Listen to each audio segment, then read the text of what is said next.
Hi everyone, welcome back to my channel. Today video వచ్చేసి టమాటా ఎండుమిర్చి చట్నీ ఎలా చేయాలో చూసేద్దామండి.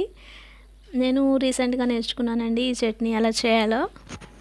చట్నీకి కావాల్సినవి టమాటాలు, ఎండుమిర్చి, చింతపండు, వెల్లుల్లి,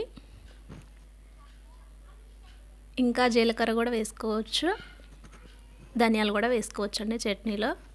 నేనైతే అవి వేసేయట్లేదు, అవి వేయకుండానే చట్నీ చాలా బాగుంటుందండి. ముందుగా అయితే స్టవ్ ఆన్ చేసుకొని కళాయి పెట్టుకోవాలి. నేను 1 స్పూన్ దాకా ఆయిల్ తీసుకున్నానండి. నేను ఈ గరిటెతో తీసుకుంటాను. 1 స్పూన్ అయితే ఆయిల్ తీసుకున్నాను. ఆయిల్ హీట్ అయిన తర్వాత ఎండుమిర్చి ఉన్నాయి కదండి, వాటిని వేయించుకోవాలి. నేను 5 టమాటాలు తీసుకున్నానండి, దానికి తగినన్ని ఎండుమిర్చి తీసుకోవాలి. ఎండుమిర్చి కొన్ని కారంగా ఉంటాయండి, కొన్ని చప్పగా ఉంటాయి. మనం వంట చేస్తాం కదా, మనకు తెలుస్తుంది కదా, దాన్ని బట్టి మనం టమాటాలు తీసుకున్న దాన్ని బట్టి ఎండుమిర్చిని తీసుకోవాలి. ఎండుమిర్చిని అయితే వేయించుకోవాలి ఈ విధంగా మీడియం ఫ్లేమ్లో. వీటిని ఎండుమిర్చిని గరిటెతో తిప్పుతూ ఉండాలండి, ఎందుకంటే అవి త్వరగా మాడిపోతాయి ఆయిల్లో. ఈ విధంగా గరిటెతో తిప్పుతూ ఉంటే అవి వేగిపోతాయి. ఇవి వేగిన తర్వాత పక్కన పెట్టుకోవాలండి. అదే ఆయిల్లో టమాటా ముక్కలను అయితే తీసుకోవాలి. టమాటా ముక్కలతో పాటు చింతపండు కూడా వేయించుకోవాలండి.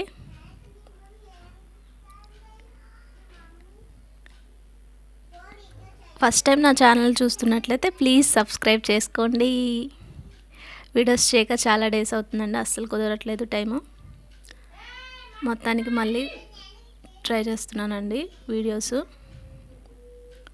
మీడియం ఫ్లేమ్ మీద వేయించుకోవాలండి, సిమ్లో కాదు, మరి హై ఫ్లేమ్లో కాదు, మీడియం ఫ్లేమ్ మీద వేయించుకోవాలి. టమాటా ముక్కలు తిప్పుతూ ఉండాలండి, ఎందుకంటే త్వరగా అడుగంటిపోతాయి. ఈ ముక్కలు మెత్తగా అయిపోవటానికి 10-15 నిమిషాల దాకా అయితే టైం పడుతుంది.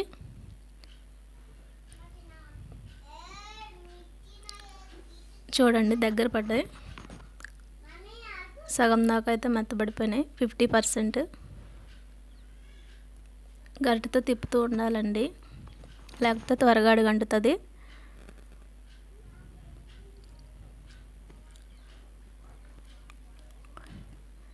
వీడియో నచ్చితే లైక్ చేయండి. నేనైతే ఇంకో స్పూన్ దాకా అయితే ఆయిల్ తీసుకున్నాను.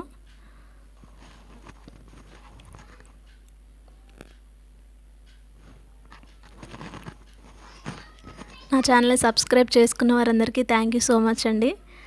వీడియోస్ చేయక చాలా డేస్ అవుతుంది, అయినా కానీ సబ్స్క్రైబర్స్ పెరుగుతూనే వచ్చారు. థ్యాంక్ యూ సో మచ్ అండి. మళ్ళీ స్టార్ట్ చేశాను వీడియోస్ చేయటం. మీ సబ్స్క్రైబ్ చేసుకోండి, ఎంకరేజ్మెంట్ ఇవ్వండి. చాలా హ్యాపీగా ఉందండి, 500 దాటేశారు. చూడండి, టమాటా ముక్కలన్నీ మెత్తగా మగ్గిపోయాయండి మొత్తం. స్టవ్ ఆఫ్ చేసుకోవాలండి, ఈ విధంగా వస్తే చాలు. ఈ విధంగా మగ్గిపోతే ఇంకా స్టవ్ ఆఫ్ చేసుకోవాలండి. వీటిని ఆరనివ్వాలి. ఆరిన తర్వాత పచ్చడిగా నూరుకోవాలండి.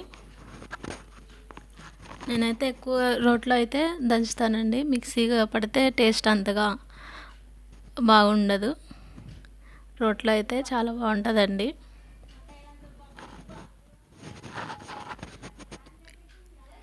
టమాటా ముక్కల్ని ఆరనివ్వాలండి కాసేపటి దాకా అయితే.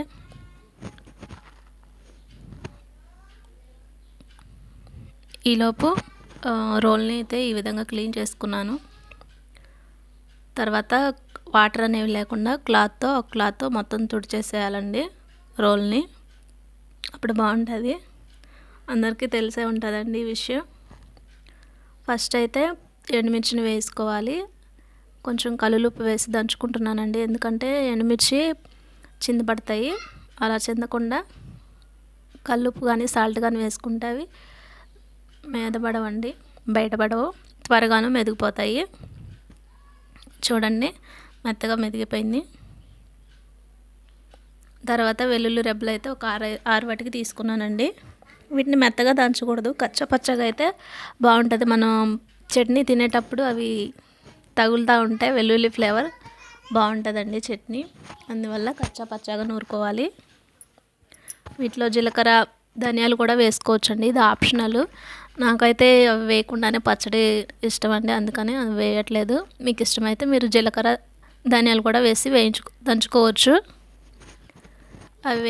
అవి దంచిన తర్వాత టమాటా ముక్కలు ఉన్నాయి కదండి వేయించినవి, అవి కూడా వేసి దంచుకోవాలి. టమాటా ముక్కలు వేయగానే దంచేయకూడదు, అవి మీద పడుతుంది. టమాటా ముక్కలు అనేవి చిన్న చిన్నగా ఈ విధంగా దంచుకోవాలండి, రుబ్బుకోవాలి. దంచడం కాదు, రుబ్బుకోవాలండి. ఈ విధంగా చింద పడకుండా ఉంటుంది. మొత్తం ఒకసారి స్పూన్తో తిప్పేసుకొని రుబ్బేసుకోవాలండి. చూడండి, చట్నీ అయితే రెడీ అయిపోయింది. వేడివేడి అన్నంలో కానీ, అట్లలో కానీ, దోశల్లో కానీ బాగుంటుందండి చట్నీ. మీరు కూడా తప్పకుండా ట్రై చేసి చూడండి. వీడియో నచ్చితే లైక్ చేయండి. థ్యాంక్ యూ సో మచ్ అండి.